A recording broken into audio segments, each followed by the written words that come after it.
Filipenses capítulo 4, versículo 19, nós temos aí o tema de hoje. Repita comigo.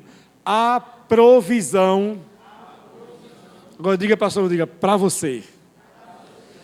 Quantos querem receber provisão aqui? Quem pode provisão? Diga, eu quero. Mais uma vez, diga, eu quero. Mais uma vez, eu quero. Outra vez, eu quero. Mais uma vez, eu quero.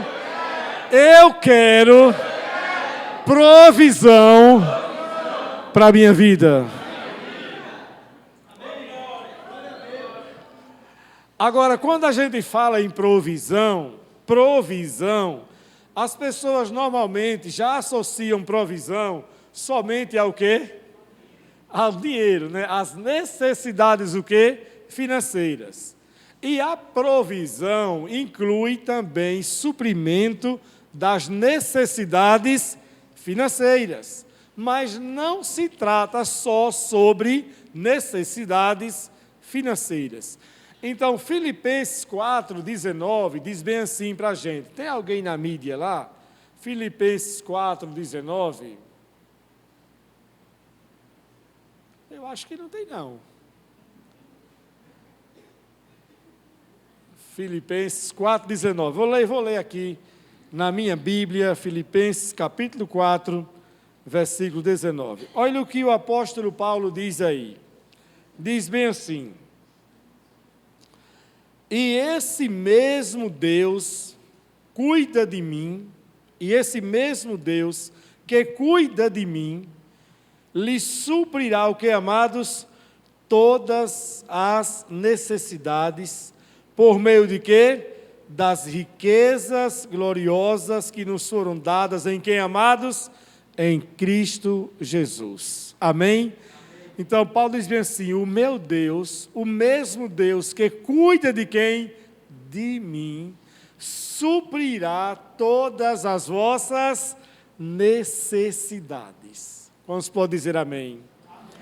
Amados, se a Bíblia diz, se a palavra de Deus diz, você precisa crer. Quantos podem dizer amém? Amém. Eu sempre digo assim, eu posso não entender tudo que está escrito na Bíblia, mas eu creio em tudo.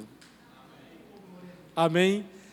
Porque eu sei que tudo que está escrito na Bíblia tem um sentido, embora eu não entenda o sentido de tudo. Certa vez, um pregador, um evangelista, ele foi pregar, repare só, eu até falei sobre isso aqui na aula, sobre o evangelista, que aquele que é evangelista, às vezes ele dá uma mensagem sem pé nem cabeça. Mas o pecador faz o quê? O pecador o quê? O pecador entende. O evangelista, às vezes, está pregando uma coisa que a igreja não está nem entendendo direito, mas o pecador entende, e quando ele faz o apelo, o pecador faz o quê? Aceita Jesus. E um evangelista um dia foi pregar, e quando ele foi pregar, o Espírito Santo disse bem assim para ele, pregue apenas sobre a parte da genealogia da Bíblia, apenas leia. E ele então começou a ler aquela sequência, com aqueles nomes, e fulano foi pai de Beltrano, e Beltrano foi pai de fulano, só genealogia, nome após nome. E o pregador foi lendo, e a congregação assim, dizendo, aonde ele quer chegar com essa mensagem? Aonde ele quer chegar? Ninguém está entendendo nada, qual é o sentido disso? E ele foi lendo, quando acabou de ler tudo, ele disse bem assim, feche os olhos, e se você quer aceitar Jesus agora, levante as suas mãos. Aí a igreja pensou bem assim, como alguém vai receber Jesus com uma mensagem dessa sem pé nem cabeça? Um homem levantou a mão, veio à frente e se entregou para Jesus. O pastor da igreja ficou curioso, disse, como rapaz, esse cara se converteu com uma mensagem dessa? Aí foi perguntar a ele, vem cá, você entendeu o que você fez? O rapaz disse, entendi. Você entendeu o que você aceitou? Jesus falou, entendi. E por que você aceitou Jesus com essa mensagem hoje, falou esses nomes todos? Ele disse, rapaz, eu vi esse pastor ler tanto nome na Bíblia, e eu fiquei preocupado, porque o meu nome não estava lá. O meu nome não estava lá. E quando ele disse que se eu aceitasse Jesus, meu nome ia ser colocado no livro da vida, que é mais importante do que os nomes que ali estão escritos, eu falei, eu não posso perder essa chance. E eu aceitei Jesus. Olha só. E às vezes nós pensamos que existem coisas que estão escritas na Bíblia que não tem nenhum quê? Sentido, mas tem. Tudo que está escrito na Bíblia, de Gênesis a Apocalipse, tem sentido, embora nem eu nem vocês saibamos o sentido de tudo. Mas, ainda que você não saiba, nós precisamos crer. Quantos podem dizer amém? Então, a Bíblia diz aqui que nosso Deus, que cuida de nós, Ele tem para nós provisão. E nós podemos desfrutar de provisão e de todas as formas de provisão. Não somente provisão para as nossas necessidades financeiras. Deus, Ele é um Deus rico, por isso que Paulo diz bem assim, para que vocês sejam supridos por meio das riquezas gloriosas que nos foram dadas por meio de quem, amados? De Cristo. A Bíblia nem diz assim, por meio das riquezas que nos serão dadas, porque estaria indicando ainda para o futuro. Mas a Bíblia diz que já foi nos dado por meio de quem? De Cristo. E tudo aquilo que Cristo fez por nós é resumido em uma palavra chamada graça. Quantos podem dizer amém? E a graça você não faz por merecer, porque quem já fez foi Ele. Quem pode dizer amém? Então, a parte mais difícil e mais pesada, Cristo já fez. O preço mais alto, Ele já o que, amados? Ele já pagou. Só que tem pessoas que às vezes elas pensam que para elas serem supridas em Deus, elas têm que pagarem o quê? Um preço.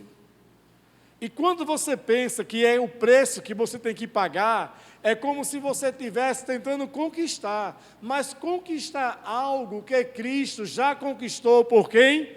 Por nós. Quantos podem dizer amém?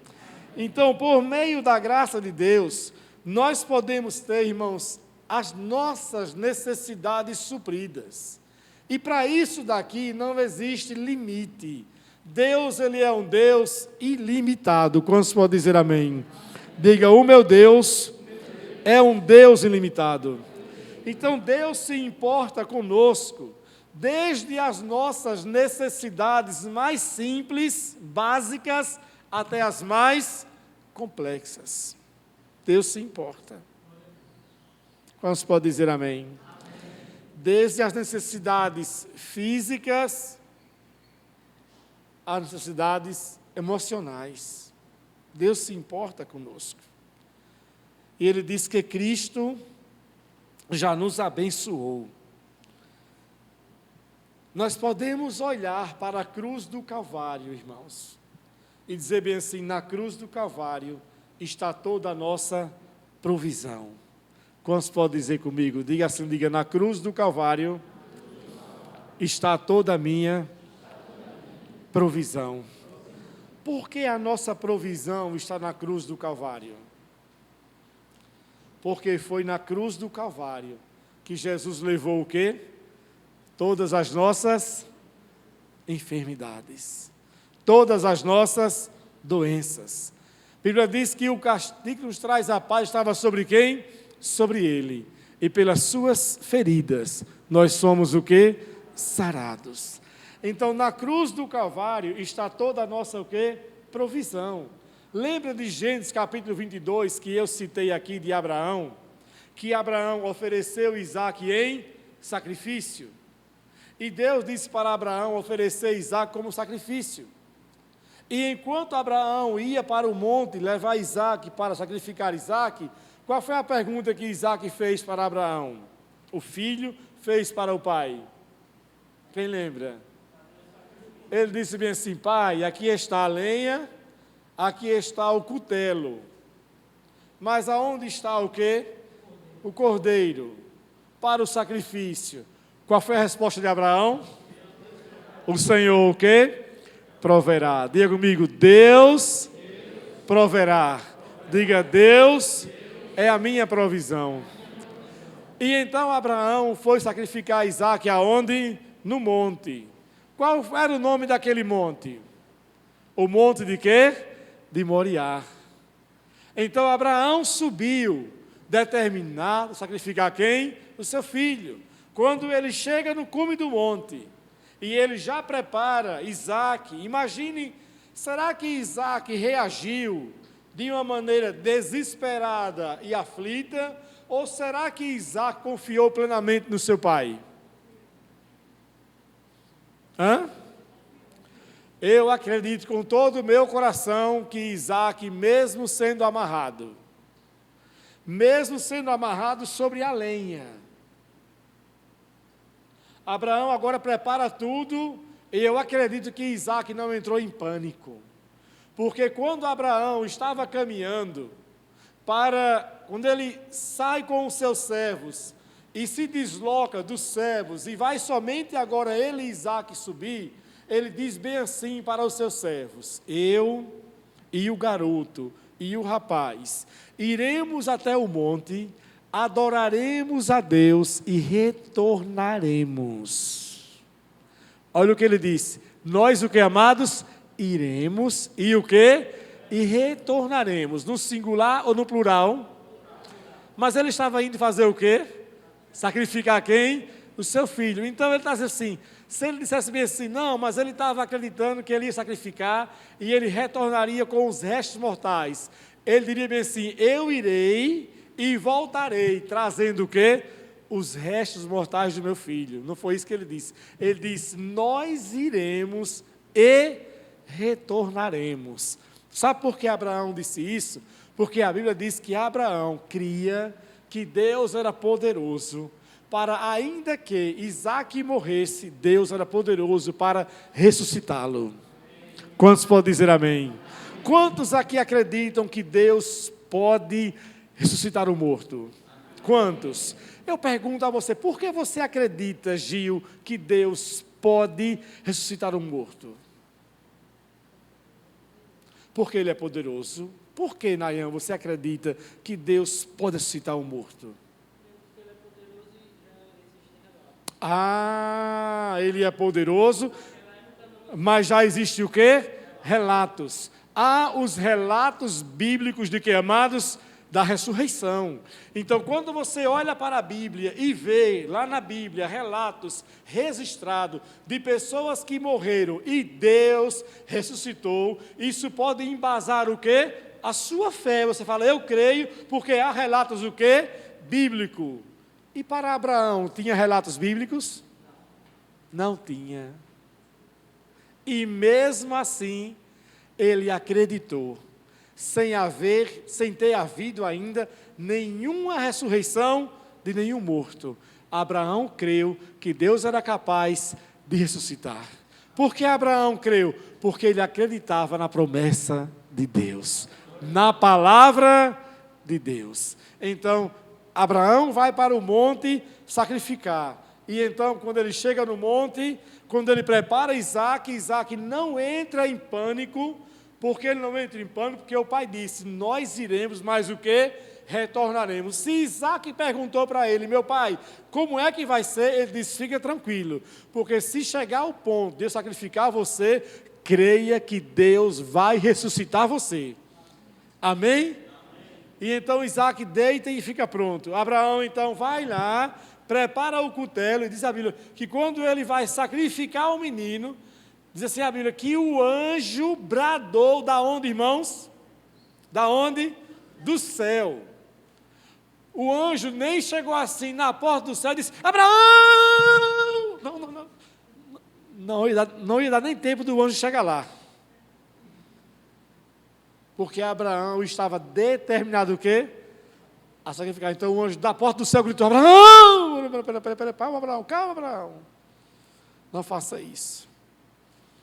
Porque você foi provado. E foi aprovado por Deus. Como um homem que acredita em Deus. E Abraão então olha para o lado e o que ele vê? Um cordeiro preso pelos chifres. Aí Abraão então dá o nome àquele lugar. E ele diz o quê? No monte do Senhor se proverá. Na presença de Deus há o quê? A provisão. E Cristo Jesus, na cruz do Calvário, ele foi também crucificado. Sabe aonde a cruz foi colocada? No Monte Moriá. Foi exatamente no Monte Moriá, no mesmo monte que Isaac seria sacrificado, que Cristo foi o quê? Crucificado. No mesmo monte, a provisão. Por isso nós podemos olhar para a cruz, não para o monte. Nós podemos olhar para a cruz e dizer, na cruz do Calvário, a provisão para a minha vida. Quantos se sentem bem com isso? Quantos se sentem bem? Diga, oh meu Deus, obrigado. Diga, obrigado meu Deus. Diga, obrigado meu Deus. Porque na presença do Senhor, no monte do Senhor, a provisão. Aí a Bíblia diz, em Gálatas 3,13, diz bem assim, que Cristo Jesus nos redimiu da maldição de quê? Da lei. Porque Ele foi maldito em nosso lugar, para que a bênção de Abraão alcançasse quem? Os gentios. E quem são os gentios? Nós. Então Cristo na cruz do Calvário levou sobre si o quê? As maldições. E não as maldições, mas as bênçãos recaíram sobre nós. Por isso que Efésios 1,3 diz, bendito seja o Deus e Pai do nosso Senhor Jesus Cristo, o qual nos abençoará com toda sorte de bênçãos, amém? Não, não é amém não é isso que diz não. Não diz que Ele nos abençoará, diz que Ele o quê? Já nos abençoou com toda sorte de bênçãos. Diga, eu já sou abençoado. Então você não tem que lutar para ser abençoado. Então você não tem que sair por aí correndo atrás da bênção. Você já é abençoado. É a bênção e as bênçãos quem corre atrás de você. Quantos podem dizer amém? Diga, a bênção do Senhor é ela que me persegue. Amém? Então quando o diabo tenta lançar uma maldição sobre você, Deus faz o quê? Deus converte aquela maldição em bênção. Uma situação que era para ser ruim, Deus transforma em algo bom. Aí Romano diz, todas as coisas cooperam juntamente para o bem daqueles que amam a Deus. Tudo que tentarem fazer para prejudicar você, Deus vai canalizar, vai processar, vai transformar em bênção. Tudo que tentar atrapalhar o seu caminho, Deus vai transformar em bênção. Tentar tomar o seu lugar, Deus vai abrir outro lugar. Tentar tomar a sua posição, Deus vai dar uma posição maior. Tentar destruir a sua família, Deus vai unir mais ainda a sua família. Tentar contra o seu casamento, vai tornar o seu casamento mais forte ainda. Tentar destruir os seus filhos, Deus vai torná-lo mais forte ainda. Tentar deixar você pobre, Deus vai deixar você mais suprido ainda. Tentar colocar em você doença, você vai viver com mais saúde ainda. Quantos podem dizer amém? Diga, eu sou suprido por tudo em Cristo Jesus. E eu quero que vocês entendam que uma das coisas que as pessoas hoje mais vivem em busca é de paz. É ou não é verdade? Uma parte das pessoas do mundo tentam buscar a paz, fazendo o quê? Se drogando, fumando o chamado cachimbo da paz. Não é verdade? Fica em paz. Você já viu um nóia em paz? Ele vai ficar mais lerdo. Mas em paz não. E a família dele ficar em paz? Não. Eu já vi muitas famílias serem destruídas por pessoas que usam drogas e buscaram nas drogas o quê? Paz. Outros pensam que vão encontrar a paz em quê? Na bebida. E saem para beber, para encher a cara. Porque pensam elas que quanto mais estiverem sob o efeito do álcool, elas esquecem o quê? Os seus problemas. E ao esquecerem os problemas, elas se sentem como? Em paz, com sensação de quê? De bem-estar. Mas quando passa o efeito do álcool, o que ela tem agora?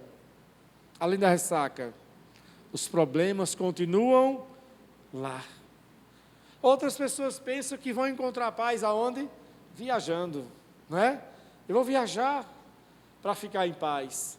Aí viaja e sempre, em qualquer viagem, para qualquer lugar, sempre vai ter uma situação de estresse, não vai? Vai de avião, o avião atrasa. Vai pegar um carro, o carro furou o pneu. Vai para um hotel, tem um problema no hotel. Vai para uma praia, está chovendo. Vai pescar e não pega peixe. Aí fica driblado porque não pegou o quê? Não pegou peixe. De alguma forma, se as pessoas fazem isso em busca de paz, há alguma situação que faz com que elas tenham estresse e não desfrutem de paz. Mas não sabem elas que a paz já foi providenciado por Jesus para elas. Quantos podem dizer amém? Pelo menos a paz interior. A paz é um presente de Deus. Alan, pode abrir agora a Bíblia? Em João capítulo 14. Veja comigo João 14. Olha o que ele diz aqui para nós. João 14. Versículo 27. Bota aí NVT aí. Essa versão fala de uma maneira bem bacana. Ele diz bem assim: eu lhes deixo o que, amados? Deixo o que, amados? Um presente. Qual é o presente? A minha plena paz. Quantos podem dizer amém? Agora feche seus olhos. Respire fundo. Mais uma vez. Diga: eu tenho paz na minha vida. Quantos podem dizer amém? Ele diz bem assim: essa paz é o que, amados? É um presente. E o que é que você tem que fazer, Érica, Luciele, Conceição também? Graças a Deus não. Oxe, vai, Graciele. Érica e Luciele. O que é que você tem que fazer para receber, ao ganhar um presente?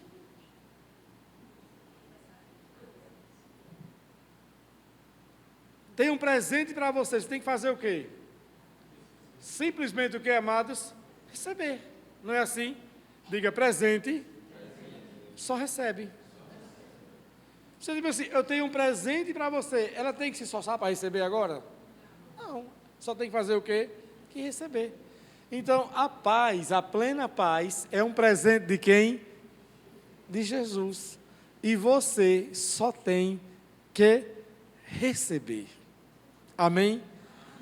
E ao invés das pessoas receberem essa paz que Cristo já proveu para elas, elas às vezes querem lutar para ter o quê? Paz. E você está indo na contramão. Agora, não estou dizendo com isso que essa paz aqui é a mesma paz para os relacionamentos o quê? Interpessoais. É a paz entre você e quem? E Deus. É a paz que lhe proporciona o quê? Aquele bem-estar interior. Agora, claro, que para você ter paz nos relacionamentos interpessoais, aí depende de quem? De Deus ou de você? Depende de você e da outra parte. Aí Hebreus 13 diz bem assim: quando depender de vós, tendes o quê? Paz com o quê? Com todos, porque às vezes a paz não depende só de quem? De você. Você às vezes quer andar em paz, mas a outra parte quer o quê? Problema. Então, no que depender de você, você deve fazer tudo para ter paz com as pessoas. Eu não estou falando dessa paz no aspecto do relacionamento que interpessoal, porque aí depende de muitos fatores. Eu estou falando da paz interior no seu coração. E tem muitas pessoas hoje que estão sofrendo por falta de paz. Chamadas assim, pessoas atribuladas de espírito. Pessoas que vivem sem paz. Pessoas que não conseguem dormir porque não têm paz para dormir.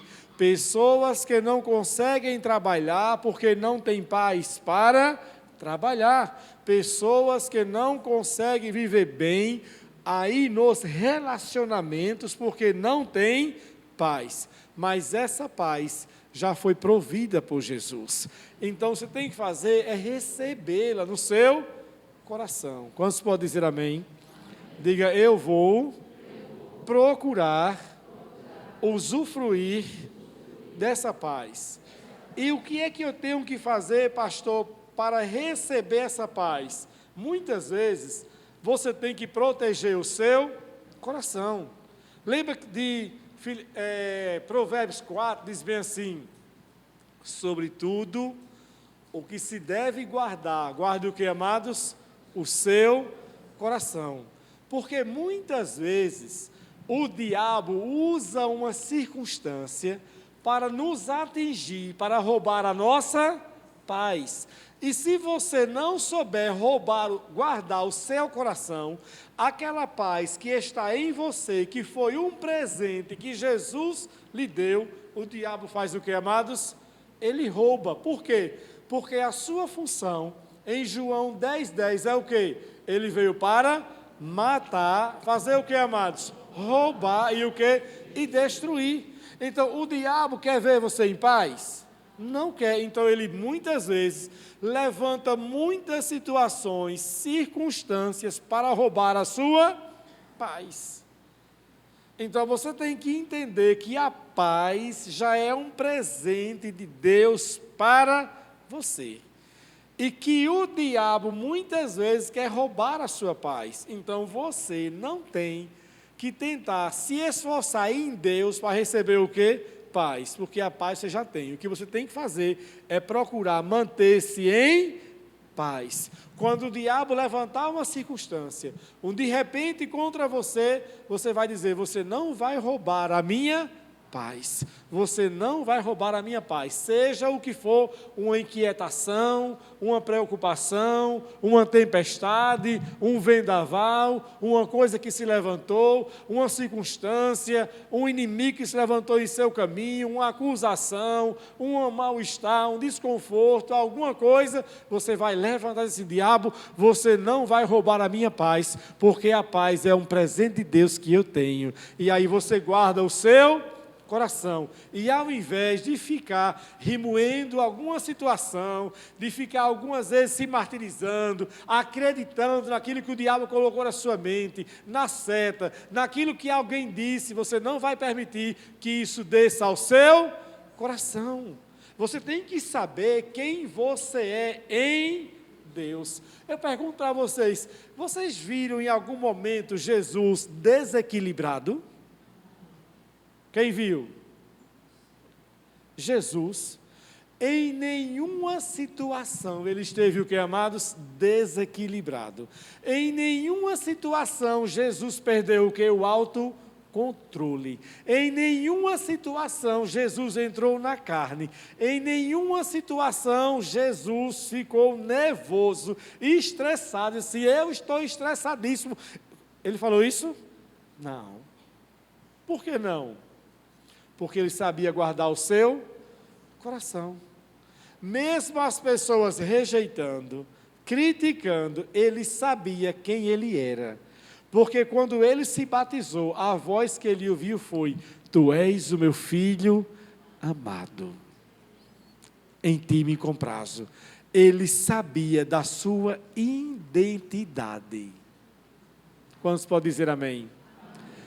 Você já viu que tem pessoas... Eu sei que existem palavras que são destrutivas. Mas eu sei também que tem o outro lado. Daquela pessoa que ouve, permitir que essas palavras façam o quê? Destruam a sua vida. Porque muitas palavras foram ditas contra Jesus, sim ou não? Os fariseus viram Jesus expulsando demônios. E o que eles disseram? E o que eles disseram sobre ele? Disse bem assim: você expulsa demônios porque você é o príncipe dos demônios. Aí pronto, Jesus entrou em crise e foi chorar. Foi isso que ele fez? E por que tem pessoas hoje que quando ouvem uma palavra negativa contra ela, perdem o controle? Porque não sabem quem são em Deus. Não sabem da sua real o quê? Identidade como filho e como filha de Deus. Alguém pode chegar assim para mim, colocar o dedo na minha cara e dizer tudo, que eu sou um charlatão, que eu não sou pastor. Pode falar. Eu não vou perder o sono, eu vou dormir em paz e vou dizer, eu sei muito bem quem eu sou filho de Deus. Amém? Mas tem pessoas que perdem a paz. Que se o marido falar bem assim, você hoje não está bonita não. Não está bonita, não me chamou de feia, eu sou feia mesmo. Eu vou me separar. Por quê? Porque ele disse que eu sou feia. É importante e muito importante e saudável para o casamento que o homem elogie a mulher, sim ou não? Sim. Mas se ele fizer uma crítica e se for o diabo usando os lábios dele, ou ele falando sem sabedoria, ou dando um feedback para você sincero, tipo assim, essa roupa não ficou legal não, esse penteado no cabelo não ficou bom, essa maquiagem não ficou legal, isso vai desconstruir quem você é. Você está firmado em quê então? Você está firmado em quê, então? Quer dizer que se um professor na escola chegar e dizer para você, mandar ou sugerir que você não é uma menina e que você é um menino, que essa questão de gênero está errado, você vai chegar em casa e vai dizer para a mãe que você não é menina? Ou você vai dizer para a mãe que você não é menino porque um professor disse isso? Você que desde criança tem um pipizinho que você mija? E que você sabe que a mulher não tem um pinto, que a mulher tem uma vagina, e você agora então, porque um professor disse que quem tem vagina não é menina, é qualquer coisa, e quem tem pênis não é menina, é qualquer coisa, você vai acreditar nisso agora, porque um professor está dizendo numa sala de aula, contrário àquilo que os seus pais disseram para você a vida toda. Você está firmado em quê? Você está firmado em quê? Você não sabe quem é a sua identidade, não? Você não sabe quem você é, não?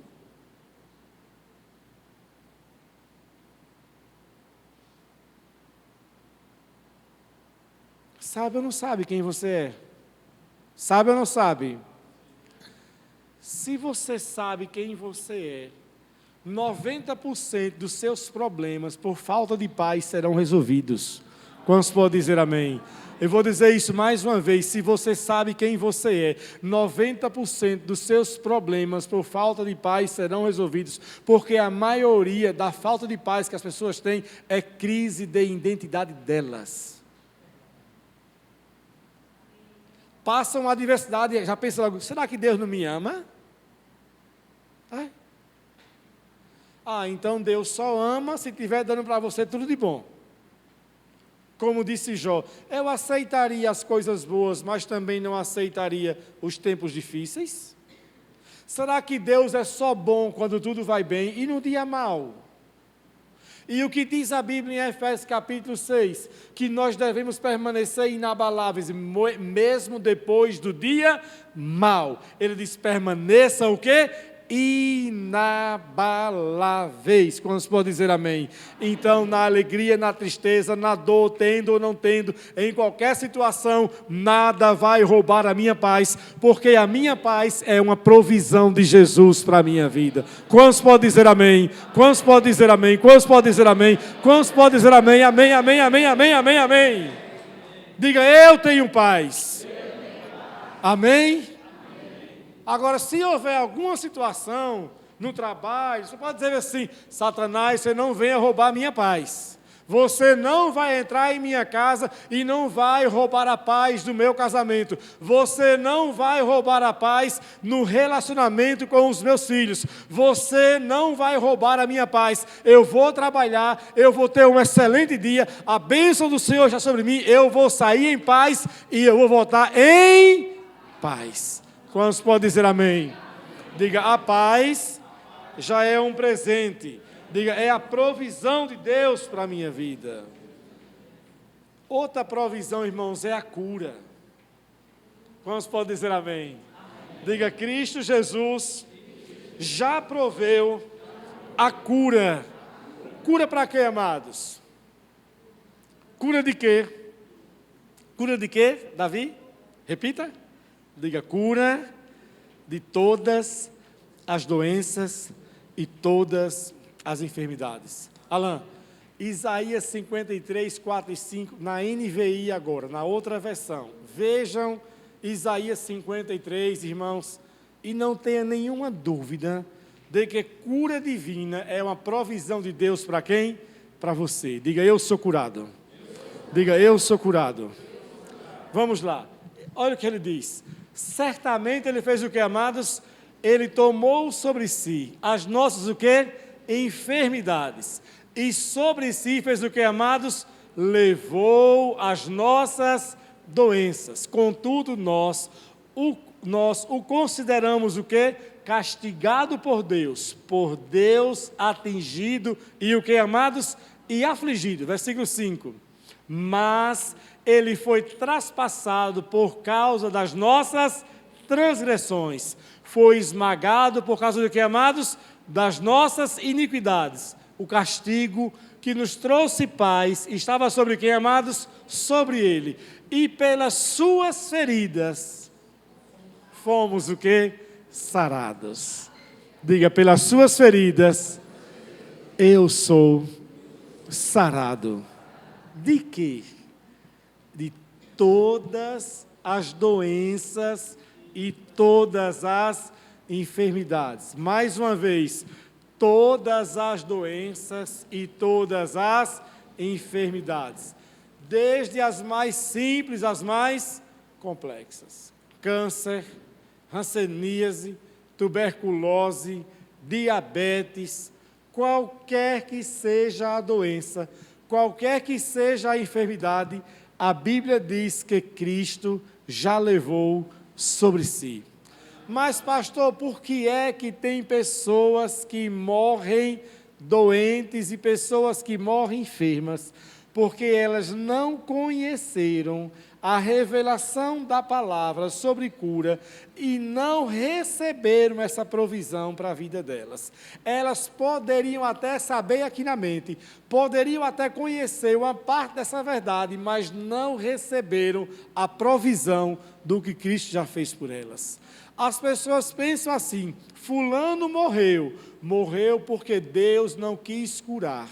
É verdade? Por que não é verdade? Porque Ele já curou. Então essa pessoa não morreu, não é porque Deus, essa pessoa morreu porque ela não recebeu a cura. Porque ela não recebeu a cura, eu não entendo e eu nem vou procurar entender, porque não vai trazê-la de volta. Então eu não vou mexer nisso, até para não mexer com os sentimentos de quem? Da família.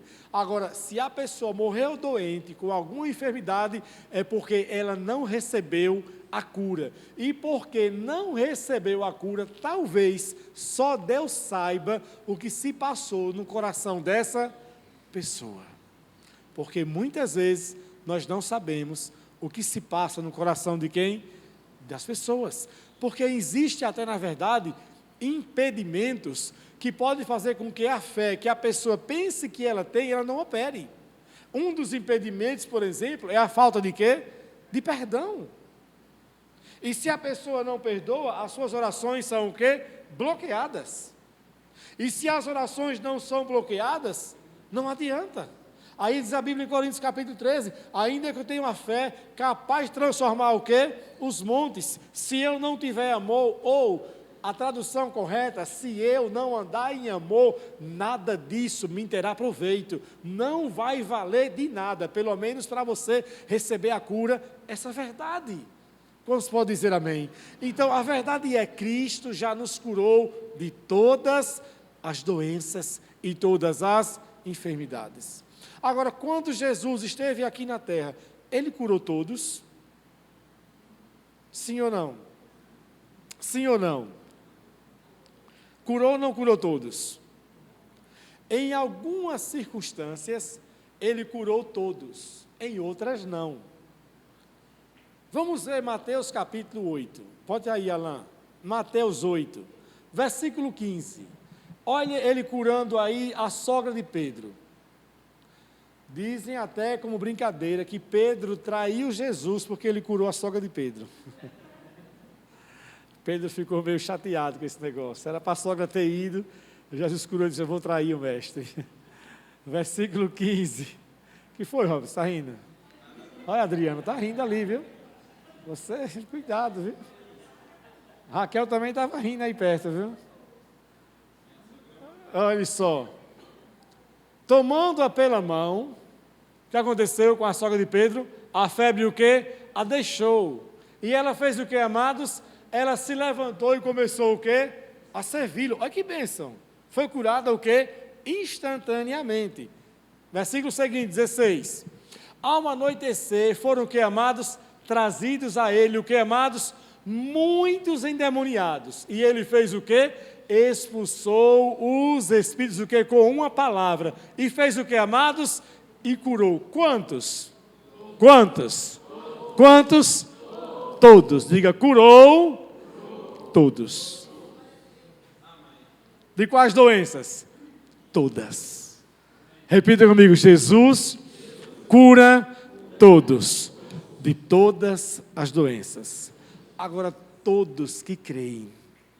Porque em Marcos capítulo 6, a Bíblia diz que ele chegou em Nazaré, na sua cidade.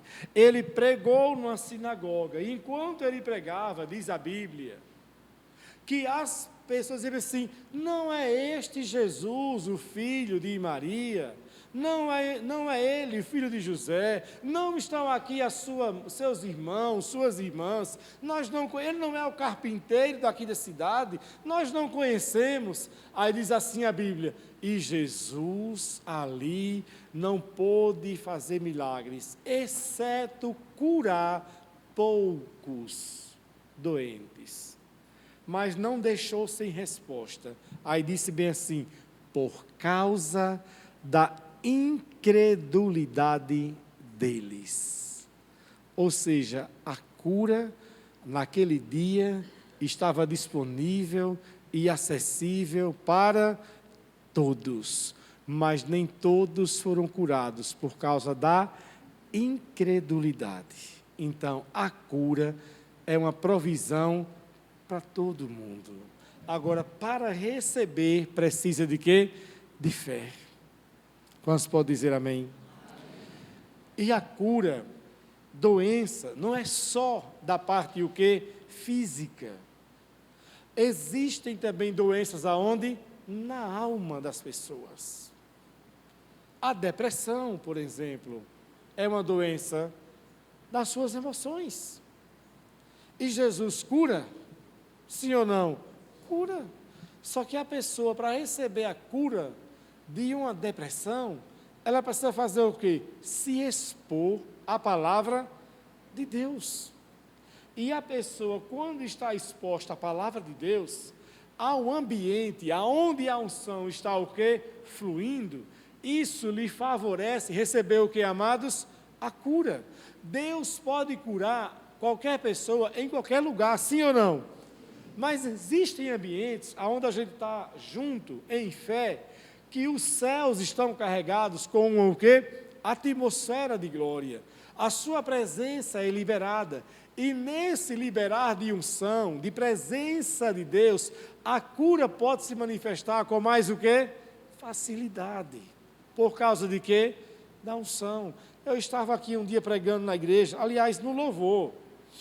Eu não estava nem pregando ainda, há alguns anos já. E de repente eu peguei a palavra na hora do louvor e disse bem assim: Deus está me revelando aqui que tem uma pessoa com... Eu falei isso no culto, tá? Para de repente ninguém levantar a mão aí e dizer que Deus está revelando agora, tá? Eu disse bem assim: Deus está revelando uma pessoa com um cisto no seio. Vem aqui na frente. E eu sou pastor da casa e conheço o rebanho. Mas eu não sabia que essa irmã da igreja tinha feito um exame e ela estava, de fato, com um cisto no seu seio.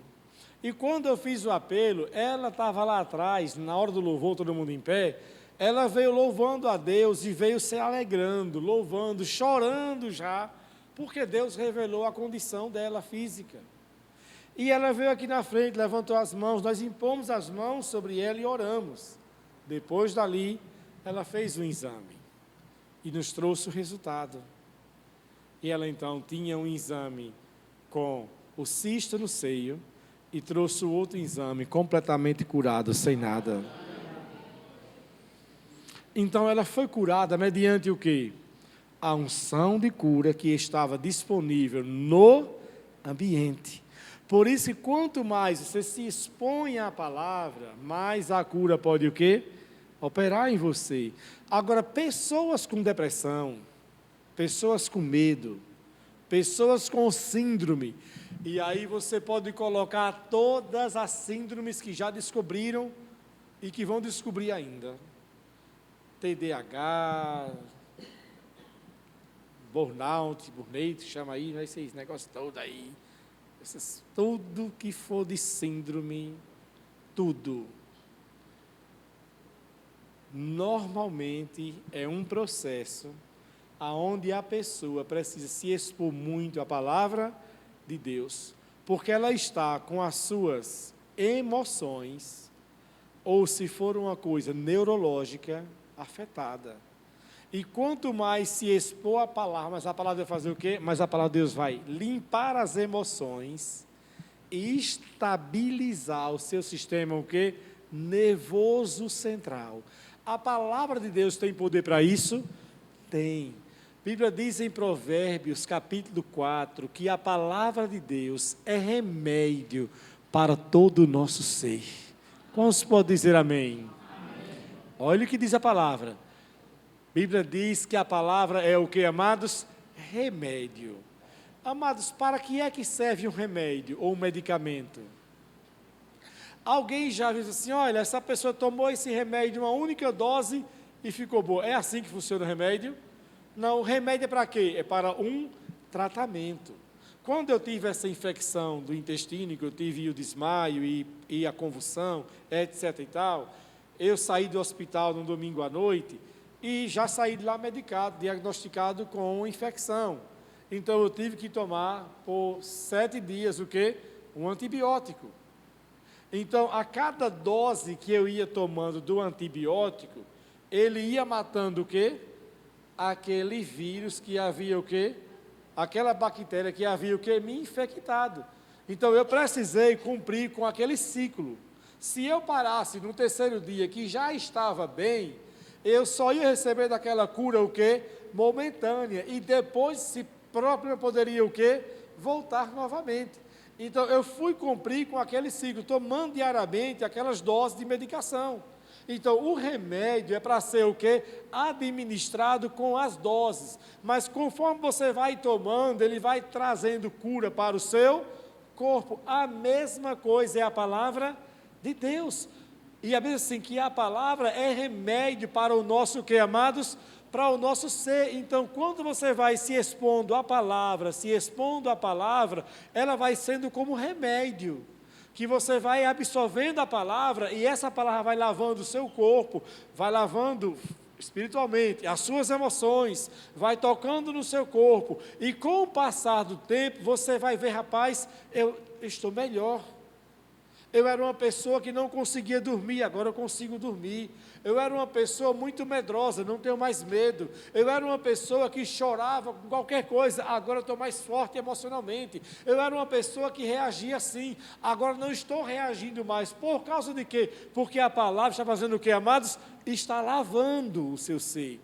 Só que tem pessoas que fazem o contrário, elas tomam uma dose da palavra hoje, tomam outra só domingo à noite, e agora quando não vem domingo, só daqui a 15 dias, daqui a uma semana, fica de vez em quando. Então a palavra de Deus não floresce no seu coração, a palavra de Deus não cria raiz, e ela não produz o que então, amados? Os frutos que você precisa. Logo, a pessoa fala assim, eu até creio que a palavra de Deus cura, mas eu ainda tenho doença, eu ainda tenho enfermidade. Por quê? Porque o coração não está firmado na palavra de Deus. Quantos estão entendendo? Diga, a cura divina é uma provisão para a minha vida. Pastor, o senhor quer dizer com isso então, que nós não podemos aceitar nenhuma doença, nenhuma. Nem emocional, nenhuma. Depressão, nenhuma. Angústia, nenhuma angústia, zero. Ansiedade, zero de ansiedade. Quantos podem dizer amém? Diga comigo, zero de ansiedade. Mas eu não consigo controlar a minha ansiedade. Você tem que aprender a controlar a sua ansiedade. Você não vai aprender a controlar a sua ansiedade. Você tem que procurar receber a cura dessa ansiedade. Não é tentar ficar lutando para aprender a controlar, não. Para tentar domar um bicho, não. Você tem que aprender a palavra para receber a cura da ansiedade e ficar livre dela. Porque disse bem assim Jesus em 1 Pedro 5,7, lance sobre ele toda a vossa ansiedade, porque ele tem cuidado de vós. Em Mateus capítulo 11, vinde a mim, todos vós que estáis cansados e sobrecarregados, e eu vos aliviarei. Tomai sobre vós o meu jugo e aprendei de mim, e encontrareis descanso para a sua alma que está aflita, a sua alma que está agitada, a sua alma que está acelerada. Descanse ela na palavra de Deus. Agora o mundo vai oferecer remédio. E às vezes as pessoas pagam até caro para a psicologia. E às vezes elas têm problemas que se resolvem até muito fácil. Não estou dizendo com isso que o psicólogo, Natália, psicóloga aqui, estudante de psicologia, não tem a sua função, não. Tem a sua função de ajudar. Porque existem pessoas que até que a palavra de Deus se afirme no coração delas, elas precisam de um apoio. Elas precisam de uma ajuda. Até que a palavra de Deus floresça em seu coração. Só que às vezes também tem coisas que se resolvem de uma maneira simples. Um rapaz, uma vez no interior, ele deu uma coisa na cabeça que ele não conseguia dormir, porque ele imaginava que tinha alguém embaixo da cama dele. E ele não conseguia dormir, porque imaginava que tinha alguém embaixo da cama. E aí ele então foi procurar o psicólogo para uma sessão. O psicólogo ouviu e disse, temos que fazer aqui algumas sessões de terapia, de aconselhamento, de orientação, para você resolver. E quanto vai ser? R$200 a consulta. Quantas consultas? Umas 15 mais ou menos. Calculou 3.000. Eu vou ter que vender minhas cabras, minhas ovelhas todas para fazer esse negócio. Ficou preocupado. Passou 15 dias. Ele encontrou com o psicólogo na feira. E o psicólogo disse, e aí, vai quando lá para a gente fazer o tratamento? Ele disse, já resolvi. Já resolveu? Já estou bom. Resolveu como? Eu conversei com um amigo meu, contei o problema, ele disse, você está com medo? Pensando que tem alguém embaixo da cama? Ele disse, é. Ele disse, então, cerre os pés da cama.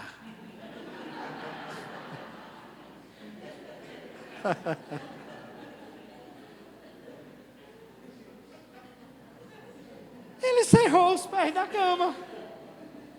Quem estava embaixo da cama agora não tinha mais espaço para ninguém? Resolveu como, irmãos? Da maneira o quê? Simples.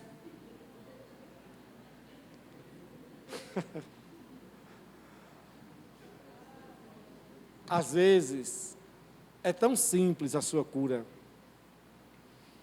E você está procurando um caminho difícil. O simples é só você se expor à palavra e praticar a palavra de Deus. E você vai reinar em vida.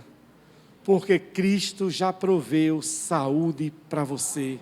Ele já proveu cura para você. Você pode olhar para Cristo e falar, eu sou curado. Então, quando o diabo tentar assolar sua mente, inquietar você, exalte a palavra e diga, eu sou curado pelas pisaduras de Jesus. Quantos podem dizer amém? Não aceite nenhuma doença. Não aceite nenhuma enfermidade. Não aceite nenhuma crise. Sim, Ele é a nossa fonte de provisão também para as nossas prosperidades. 2 Coríntios 8:9 diz que Cristo se fez pobre para que por meio da sua pobreza fôssemos o quê? Ricos ou supridos.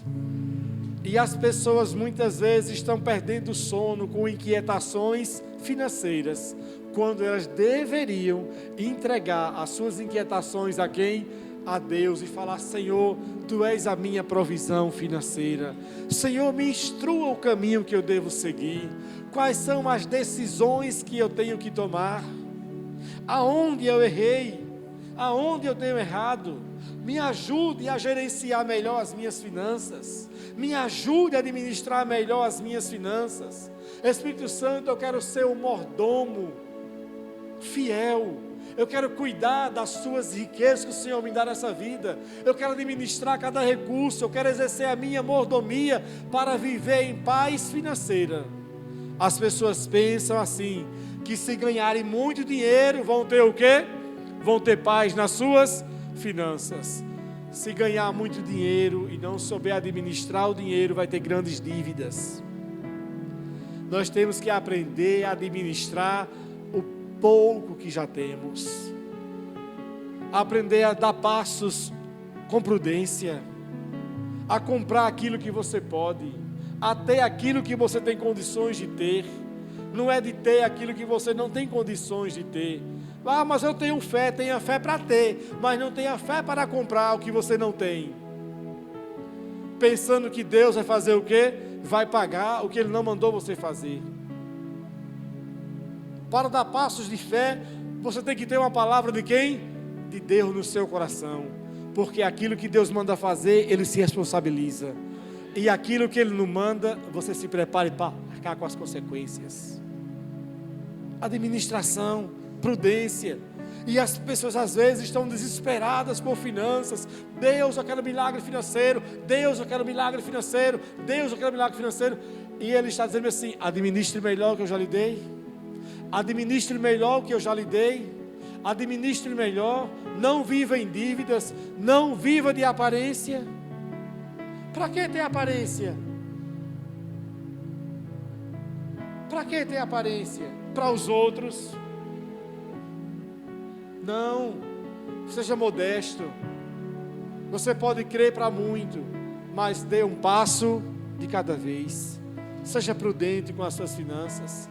Seja prudente, administre bem. Pense bem no que você gasta, se planeje. Ah, eu quero viajar, então se planeje para viajar. Ah, eu quero comprar uma casa, se planeje para comprar uma casa. Eu quero comprar um carro, se planeje para comprar um carro. Dê um passo de cada vez e você vai ver Deus prover. Efésios 3:20 diz que Ele é poderoso para quê? Para fazer mais, infinitamente mais, além daquilo que pedimos ou pensamos. Mas a nossa parte é administrar, é ter zelo. Quantos podem dizer amém? E as pessoas então, elas administram as finanças ou não administram, apenas usam o seu dinheiro de uma maneira errada, se metem em problemas, e aí fala agora, Deus, cadê Deus fiel que eu não estou vendo? Cadê o Deus fiel? Deus? Não, tenha o pé no chão. Deus não quer que você passe vergonha, nem que você envergonhe o nome dEle, com falta de testemunho e de integridade. Deus não quer isso, não. Nós temos que andar como pessoas íntegras dessa terra. ter o nome limpo, ter dignidade, chegar no lugar e falar bem assim: pode consultar o meu nome, pode passar no meu nome. Não, não bota no meu nome não, bota no nome do meu filho. Por quê? Porque meu CPF está sujo, bota o nome do meu filho. Não estou aqui condenando você que de repente está com o seu CPF sujo, mas empenhe a sua fé para limpar. Antes de pensar em comprar, em fazer, limpar a sua vida, para amanhã ter a dignidade de comprar uma casa em seu nome, comprar um carro no seu nome, ter a sua vida organizada. Por quê? Porque a provisão Ele já deu, irmãos. Quantos podem dizer amém? Quantos podem dizer amém? Então assim, existe uma parte que é nossa. É nossa. Existe uma parte que nós temos o quê? Que fazer. Amém? Que fazer. Mas você não é você ficar fazendo bolo em cima de bolo. E Deus vai prover, Deus vai prover. Como assim Ele vai prover? Como assim Ele vai prover? Não. Deus não está fazendo bolo, nem mandando ninguém se meter em bolo não, irmãos. Jesus que fez milagre e ensinou sobre milagres, Ele também ensinou em Lucas 14, se você quer construir uma casa, planeje, para você não começar, depois não ter como terminar e passar vergonha. Ou você não acha que é vergonhoso ser cobrado? É ou não é vergonhoso? É ou não é? É ou não é vergonhoso? Só quem não tem vergonha na cara acha que é normal ser cobrado. Mas quem tem vergonha não quer receber uma mensagem de cobrança não. Nem da TIM, nem da Vivo, que não conhece. Quanto mais de pessoas. Quanto mais de pessoas. Você pode falar: eu devo, eu vou pagar, eu vou negociar, eu vou acertar, mas eu quero viver com dignidade. Eu quero viver com o nome limpo. Eu quero viver bem. Não é crendo numa provisão mirabolante de Deus, como se Deus ignorasse todos os princípios da palavra. Deus não ignora. A Bíblia diz que Ele trabalha com regra sobre regra, princípio sobre princípio.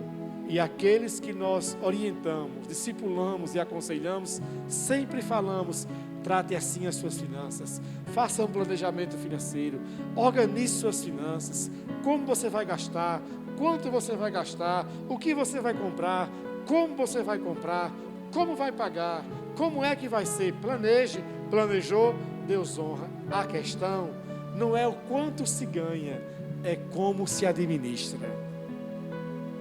Eu conheço pessoas nessa igreja que são simples, pessoas que trabalham no comércio, trabalham na indústria e têm a sua casa e têm o seu carro próprio. Por quê? Porque vive financeiramente como? Muito bem administrado, sim. Eu conheço outros que ganham muito mais, mas não tem paz financeira. Por quê? Porque não administra bem. Então a questão não é quanto se ganha, é como se administra. E se você administra bem, você consegue até visualizar a provisão de Deus na sua vida. Passa o ano e você fala: estou avançando. Quantos podem olhar para trás e dizer bem assim: em 2023 a minha vida financeira avançou? Quantos podem dizer isso?